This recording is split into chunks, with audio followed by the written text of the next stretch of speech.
Kembali lagi di Sportcast Nusantara TV. Ya, tadi kita udah di mana? Lini belakang. Sekarang ke lini tengah lah. Soalnya terlalu lama di lini belakang sampai ke lini depan. Bola di belakang-belakang terus. Tapi nggak ada umpan progresif ya. Iya. Nah, lini tengah. Ya, tadi kita udah bicarain sekilas soal Tom Haye, bahwa Tom Haye memang nggak dapat klub. Ya, kita meragukan kebugarannya karena cukup lama juga ya, mulai dari akhir kompetisi itu Almere terakhir main itu Ya, mungkin sekitar Mei-Juni. Juni ya. Juni Udah lama sekali. Artinya ya tadi benar yang kata Bang Ropan juga, nggak terstruktur juga. Kalaupun latihan ya nggak ada. Bisa aja latihan. Bisa aja, tapi tidak terstruktur gitu. Dan itu tentu akan berpengaruh dengan peak performa kan jatuhnya kan sebenarnya. Nah, oke. Di lini tengah yang menarik sekali sebenarnya adalah comeback-nya Mark Klok. Nah, Bang Ropan gimana? Mungkin salah satu strategi yang dilakukan oleh Patrick Kluivert dengan mengambil Mark Klok karena mungkin dia melihat jam bermainnya Haye itu kan kurang. Kalau hampir 2 bulan dia nggak bisa ini, Mark Klok itu dapat jam bermain terus kan bersama dengan Persib Bandung. Dia kapten loh di Persib Bandung. Jadi dia pasti dia akan bermain terus dan kebetulan dia memang bagus bermain untuk di Persib kemarin kan dari pramusim terus dia bermain 2 kali lagi. juara loh. Back to back ya. Back to back dan mungkin itu diberikan kesempatan lagi untuk dia bisa bermain untuk bisa mengisi membackup mungkin Haye. Karena mungkin kalau Haye bermain setengah babak, mungkin babak kedua diganti misalnya. Mark Klok masih untuk mendampingi Joe Pelupesi. Kan bisa terjadi. Untuk di tengah itu Pelupesi masih pilihan. Kalau Pelupesi kayaknya itu masih no doubt lah itu ya. Masih belum terganti. Sekarang yang jadi ini sebenarnya yang masih agak debatable ini ya Tom Haye ini sebenarnya, karena memang beberapa pertandingan terakhir dia di babak kedua itu memang udah terlihat memang staminanya tuh. Iya, karena saya masih pernah nonton di satu podcast, dia mengatakan ada satu di masa dia dulu muda itu yang dia sesali dia nggak melakukan hal tersebut ya. Mungkin ini kembali ke soal kebugarannya sehingga dia nggak seoptimum kalau mungkin dia melakukan itu. Tapi ya udahlah, itu nggak mungkin bisa balik lagi. Bagaimanapun juga dengan kondisi saat ini pun Tom Haye sudah sangat luar biasa sumbangsinya ke lini tengah kita. Dan ada Tom Haye, ada Joe Pelupesi. Mungkin agak situasi di lini tengah ini agak mix ya. Jadi kemudian Ivar Jenner juga cedera. Ini salah satu pemain yang menurut saya sih sangat konsisten ya. Baik di senior maupun U23. Padahal promosi ya ke tim utama FC Utrecht. Iya, dan dia kan bikin statusnya kan sideline for a while. Jadi kalau logika saya for a while itu nggak lebih dari sebulan. Jadi dia kan udah absen mungkin sekitar 2 minggu. 2 minggu. Ya mungkin seminggu lagi dia diprediksi bisa sembuh. Tapi kan kalau untuk langsung main nanti September agak resiko. Pemulihan dulu. Nah itu cuman satu yang saya senang itu performa Nathan di Willem Tvei. Betul. Walaupun di sana dia main sebagai bek kiri ya. Iya. Tapi cuman di Liga 2 di Eredivisie main. Pertandingan pertama dia main dari bangku cadangan, pertandingan kedua starter dan main full. Kebobolannya hanya karena kipernya blunder. Dia bagus banget mainnya, that's why dia dipertahankan sampai menit terakhir begitu. Cuman ya itu tadi dia bermain sebagai bek kiri, cuman buat saya itu nggak masalah. Artinya kepercayaan diri dia yang udah begitu lama dia tidak main di Swansea itu pulih lagi. Jadi itulah situasi mix tim nasional kita, situasi di lini tengah kita saya pikir agak mix lah. Ya, gitu. Ada yang kabar buruknya, ada kabar baiknya. Iya, ada naik turun lah seperti itu. Mungkin tantangan bagi Nathan untuk bisa bersaing di lini tengah kan. Untuk bisa mendapatkan tempat di Haye, mungkin kalau pertama mungkin Haye sama Joe Pelupesi lah. Tapi babak kedua bisa aja saya bilang. Kita bahas tadi kalau Mark Klok yang akan bermain. Dan toh ada 2 pertandingan ya Bung Ropan. 2 pertandingan kan bisa aja satu full gitu ya. Satu di sana. Dan masih ada Kakariki toh, masih bisa bermain. Masih ada Kakariki. Masih ada Masih ada di lini tengah. Masih bisa dimainkan ya kan. Kalau boleh dikatakan masih kedalaman skuadnya timnas untuk lini tengah lumayan lah ya, karena memang banyak pilihan ada di sana.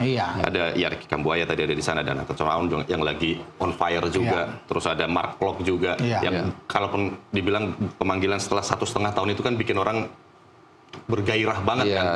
Dia terakhir main Maret ya? Maret dipanggil lawan Vietnam kan? Iya, lawan Vietnam 1-0 di Jakarta kalau nggak salah. U23, 2023. Iya, ketika Jai Isyas pertama kali main waktu itu kan? 2024. Tapi itu dia nggak tahu main nggak waktu itu?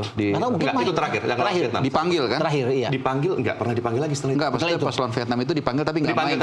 Yang tahu saya terakhir kali dia main itu lawan Irak di Piala Asia. Oh itu ya 2023. Dia main masuk menit ke 75 atau berapa. Habis itu di kualifikasi round 2 dia dipanggil memang lawan Vietnam tapi nggak main. Nggak main, tapi jadi dia ada di bench kok ya di sana. Jadi lumayan lama, sekitar 1,5 tahun ini. Ketika dipanggil lagi kan, ya namanya orang udah lama nggak dipanggil, tiba-tiba diajak jadian lagi kan ini kan sama timnas istilahnya. bergelora harapannya lagi. Seperti itu ya. Harapannya kita seperti itu. Dan kalau hanya untuk ukuran 45 menit, 30 menit main, Aman dia. Iya, setuju. Dan saya kira bagus dia akan bermain. Dia akan keluarkan semua kemampuan dia. Kan selama setengah jam 30 menit. Iya. Ya, dan kemampuan bahasa juga tentunya akan membantu. Dia kan udah lancar bahasa Indonesia, jadi Mark tapi kan bisa bahasa Belanda juga sama Patrick Kluivert. Belanda, bisa Indonesia, bisa Inggris. Dia bisa Inggris, bisa Belanda, bisa Indonesia dia. Kan pernah jadi penterjemah siapa gitu. Iya. Dia terjemahkan untuk disampaikan ke pemain lokal Indonesia. Nilai plus lah ya. Nilai plus lah. Iya. Nah, oke. Lini tengah dalam lah ya, cukup dalam lah ini.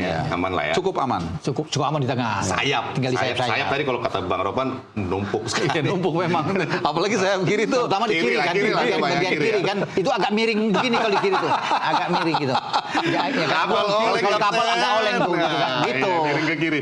Ada Calvin Verdong di sana, ada Sen Patinama juga. Ada Dean James.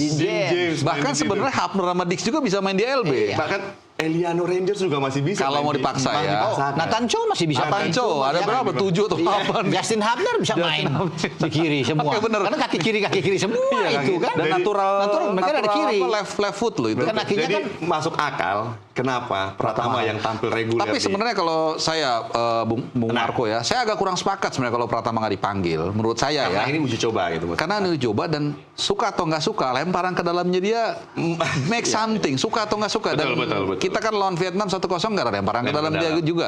Tom Hai gol lawan China lemparan ke dalam dia juga. Di Bangkok United pun dia golin di Australia diawali dari lemparan ke dalam juga. Sebenarnya buat saya why not gitu. Cuman bukan berarti Pratama nggak bagus. Iya. Dia kan bagus, dia sudah buktikan di Bangkok kan, dia memang bagus. Kalau nggak bagus nggak mungkin reguler dia di sana. Cuma posisinya dia itu mungkin itu yang membuat kalau dia cuma bermain 5 menit kan bagi Pratama ngapain gue 5 menit 10 menit misalnya. Walaupun sebenarnya harus disyukuri juga bisa bermain karena posisi terlalu padat. Untuk bisa mendapat tempat. Namun sebenarnya kalau dia ada juga bisa dicoba juga misalnya lawan Kuwait atau lawan Lebanon kan bisa ada. Karena di posisi kiri main di Bangkok juga ada Sen Patinama juga yang sekarang main di Buriram kan. Di Buriram ada di sana. Ada di sana. Jadi sebenarnya bisa juga. Cuma itu mungkin ada pertimbangan dari pelatih sehingga karena di posisi kiri itu terlalu banyak menumpuk di sana. Kalau Pratama mengubah itu dia bermain di sayap misalnya, mungkin masih bisa. Berarti kirinya ini kelewat dalam. Kelewat dalam lewat. Makanya saya bilang agak oleng kan miring. Gitu. Ini kalau di laut warnanya ini birunya pekat ini. Laut dalam ini palung. Tapi justru sebenarnya ini sebagai tantangan bagi Pratama sebenarnya ya. Dia akan termotivasi. Betul. Untuk bisa memberikan yang terbaik. Kalau dia bagus bermain di Bangkok, bukan tidak toh usianya juga kan masih 20 berapa? 22 paling atau 23. Karena toh juga nanti kan yang akan menjadi yang utama itu adalah pemanggilan saat nanti mau di ronde 4. Iya, jangan-jangan ronde 4 dia dipanggil malah. Bisa jadi kan. Karena kan mikir-mikir juga mungkin bentok lawan Arab atau bentok lawan Irak lemparan gaya permainan lemparan ke dalam itu loh. Betul. Jadi ya jangan langsung berputus asa gitu maksudnya karena nggak dipanggil di masih ingat nggak lawan Argentina lemparan ke dalam Pratama kan bikin pusing bagi Emiliano Martinez kan pusing baru ketemu hampir masuk satu kali hampir masuk gitu ya kan siapa tuh Romero kaget juga kan Christian Romero di belakang pusing juga kan antisipasi bola lemparan ke dalam itu dibandingkan tendangan pojok ya betul kalau tendangan pojok kan mengarahkan yang susah kalau power pasti kencang karena kaki kan kalau ini nggak semua orang dan dia itu badannya sebenarnya bukan yang berotot atau apa dan dulu kalau kita ingat ya Rory Delap kan ada pemain stok. Itu juga menurut saya nggak sebagus dia itu lemparan ke dalamnya gitu. Tapi ya again bukan berarti kita mendowngrade keputusan Patrick Kluivert ya. Tadi yang kayak Bung Roman ada kebutuhan dan harus memilih. Betul. Gitu. Karena memang stoknya banyak. Tapi peluang masih terbuka buat Arhan masih terbuka. Masih terbuka. Tetap yang utama nanti kan pemanggilan saat mau ronde 4. Iya, kita akan tunggu ronde 4 aja. Ya pokoknya di kiri udah laut dalam banyak persaingan jadi kita masih tenang lah aman gitu. Nah di kanannya ini sekarang ada Kevin Dix di sana ada siapa lagi Eliano Randers Sandy bisa Yakob juga bisa main di situ atau Yance kan Yance Yakob nah Sandi ya Asnawi harusnya ya main di Asnawi ya pasti right back dia cuma nggak dipanggil ya sama juga sebelumnya sempat dipanggil waktu jelang pertandingan lawan China sama Jepang tapi nggak masuk juga di lawan Jepang tapi nggak main ya. Iya. Nah, itu karena kedalamannya di kanan itu juga banyak kan. Posisi banyak. Makanya sampai Eliano tuh didorong bermain lebih ke depan. Karena di belakang itu mau ganggu kalau lagi fit Sandi sama Dix susah untuk menggeser mereka. Tapi Dix gimana kondisinya? Terakhir kayaknya masih masalah sih, masih belum bugar benar sih, belum bugar. Tapi karena dia the way tim nasional memanggil dia kan artinya dia bisa kans main ya. Ya mungkin dia sudah kontak-kontak. Tanya kondisi dia kan, gimana lo kondisi lo? Oh bisa, saya masih bisa main. Ya udah, dipanggil lah masih ini. Oke. Cuman ya pasti memang ada pertimbangan lah sampai karena kemarin memang sempat ada bukan berita, bukan rumor sih, tapi memang tim pelatihnya yang mengatakan resmi itu informasinya. Ada cedera yang memang kambuhan dari Kevin Dix. Makanya dia ditarik pada menit 46 sama lawan kemarin di FA Pokal ya. Dia main di FA Pokal ya. Dan mungkin dia nggak akan dipaksakan oleh Kluivert. Kan akan diperiksa juga di sini dia punya kondisi terakhir gimana.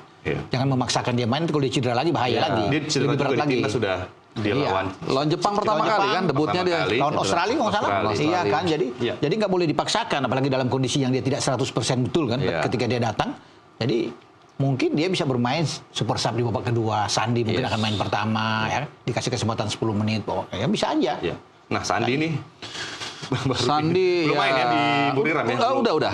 Udah kemarin udah main. Nah, worst skenario dengan situasi dia di Yokohama Marinos kan still lebih baik dia saat ini bermain paling enggak kan, walaupun mungkin dalam hati kecil kita kayaknya setahun lalu dia masih main di McAllen di Belgia, kemudian turun lah kalau kita bisa bilang ya ke Yokohama Marinos, kemudian sekarang Buriram. Tapi ya udahlah, apa boleh buat, mungkin memang situasi seperti itu. Yang penting dia kemarin sudah main, mudah-mudahan rutin dan mudah-mudahan kepercayaan dirinya balik lagi. Apalagi kita sedang butuh di kanan sebenarnya dibilang tebel ya memang banyak ya, cuman kandidat kuat mungkin Kevin Dix ya, yang utama Sandi Walsh, baru mungkin Eliano Renders atau tadi yang Bung Ropan bilang Jakob atau Jansen. Iya, saya agak takut juga dengar Harba ngomong tadi, agak saya ngeper juga saya Marco. Ya kan, Mikelan, Yokohama, Buriram, nanti Dewa. Itu yang gue takut di situ. Untung Bung Harba nggak sempat ngomong, cuma ke stop di Buriram. Berhentinya di Buriram. Temboknya tebal soalnya. Cuma makin mendekati ke makin dekat soalnya kan, turun ke sini terus kan, makin dekat Harba. Jadi paling tidak, agak gini-gini juga nih, ya kan? Nah, ini udah habis lagi waktu kita ini, belum lagi kita bicarakan lini depan. Tapi nggak apa-apa. Kita masih ada waktu satu. Bikin jadi satu aja. Kita akan satu di segmen terakhir, kita akan bahas lini depan dan U23. Oke. Jangan kemana-mana, tetap di Nusantara TV.